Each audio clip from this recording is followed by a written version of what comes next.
So that was an HTML page. HTML pages are great. They present information to the user, but information is static. There is nothing dynamic about the web page at all, really. And companies felt the need for something a bit more compelling. Give the ability for the user to view real-time data or to interact with the web page, for example, to order items from a shopping cart. HTML doesn't offer any of this. So, to address this need, Microsoft introduced Active Server Pages, or ASP.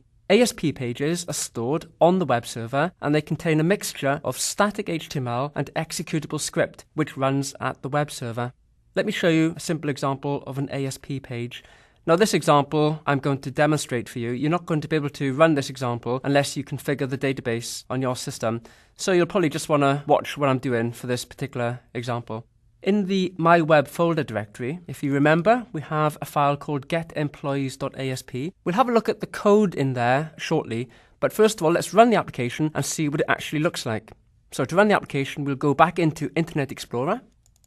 The URL for the web page is http://localhost/myWebfolder/getemployees.asp.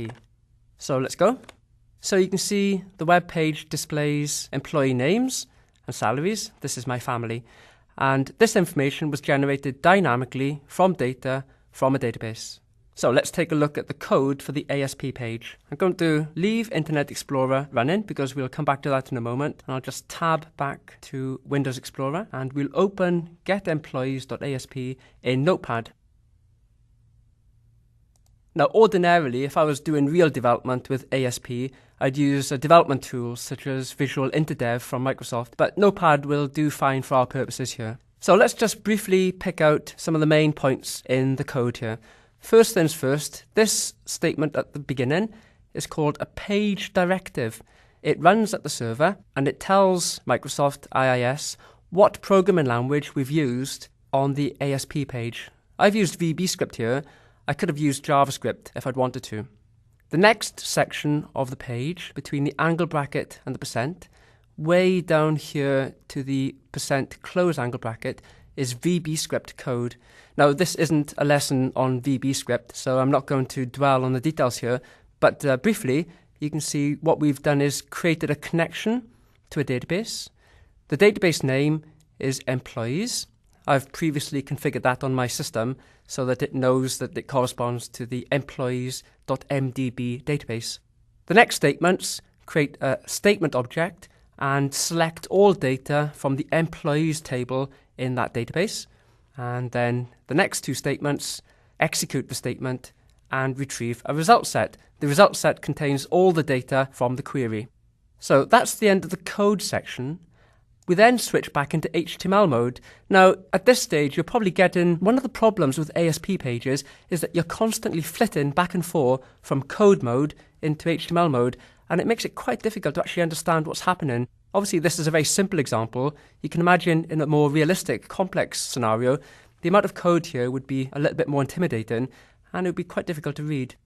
So the HTML displays a heading, title. Here we have a heading, and then we set up a table, and the table displays a table row with column headings. So the first column heading will display table name in bold, and the second table heading will display salary, which is also in bold. And then at this point, we switch back into VBScript mode again, and we're going to loop through each row in the data returned from the database. And for each row from the database, we're going to create an HTML table row. There it is. The table row will have two columns. The first column displays the name field from the database, and the second column displays the salary column from the database. So that's the end of our HTML section, and then we switch back into code mode and we move on to the next row from the database and iterate the loop one more time, and that's the end of the code section. Then we switch back into HTML mode to close off the HTML page, and finally we switch back yet again into code mode to close the database connection. So there we are, ASP pages. Developers have been using ASP pages for 8 years now, And whilst they offer the benefit of dynamically generated content, the disadvantages are fairly clear. As you've seen, ASP pages can get quite complicated. The mixture of HTML and script in the same file can make it quite hard to read ASP pages and even harder to debug them. Also, the script in ASP pages is interpreted at runtime, which makes it quite a lot slower than compiled programming languages. So I think we've seen enough of ASP. Let's just close Notepad, and I'm going to switch back to Internet Explorer, and I'm going to close that as well. Alt F4.